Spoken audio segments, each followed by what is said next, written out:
ഭാരതത്തിലെ ആറാമത് semi conductor യൂണിറ്റിന് കേന്ദ്ര മന്ത്രിസഭ അംഗീകാരം നൽകി. HCLന്റെയും ഫോക്സ്കോണിന്റെയും സംയുക്ത സംരംഭത്തിനാണ് അനുമതി ലഭിച്ചത്. നിലവിൽ 5 സെമി കണ്ടക്ടർ യൂണിറ്റുകളുടെ നിർമ്മാണം പുരോഗമിച്ചുകൊണ്ടിരിക്കുകയാണ്. Yamuna expressway industrial development അതോറിറ്റിയിൽ ജവാർ വിമാനത്താവളത്തിന് സമീപമായാണ് HCLും ഫോക്സ്കോണും ചേർന്ന് പുതിയ സെമി കണ്ടക്ടർ യൂണിറ്റ് സ്ഥാപിക്കുന്നത്. കേന്ദ്ര സർക്കാരിന്റെ ഇന്ത്യ സെമി കണ്ടക്ടർ മിഷന്റെ കീഴിൽ അംഗീകാരം ലഭിക്കുന്ന 6ാമത്തെ പദ്ധതിയാണിത്. പുതിയ സെമി കണ്ടക്ടർ യൂണിറ്റ് 3700 കോടി രൂപയുടെ നിക്ഷേപം ആകർഷിക്കുമെന്നാണ് വിലയിരുത്തൽ. 1500 കോടി രൂപ സർക്കാർ ഫണ്ടിൽ നിന്നാണ്.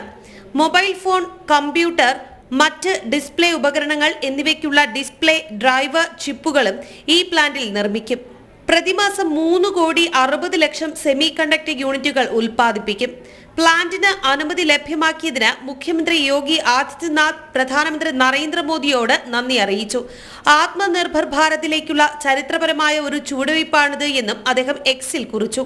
ഉത്തർപ്രദേശിൽ ആരംഭിക്കുന്ന ആദ്യത്തെ ചിപ്പ് പ്ലാന്റാണ് ഇത്. ഒരു ഫാബും 3 അസംബ്ലി യൂണിറ്റുകളും ഉൾപ്പെടെ 4 പ്ലാന്റുകൾ ഗുജറാത്തിൽ വരുന്നുണ്ട്. അസമിൽ ഒരു assemble packaging plant നിർമ്മാണത്തിലാണ്.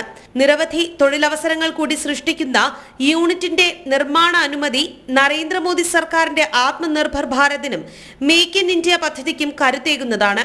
News desk ജനം.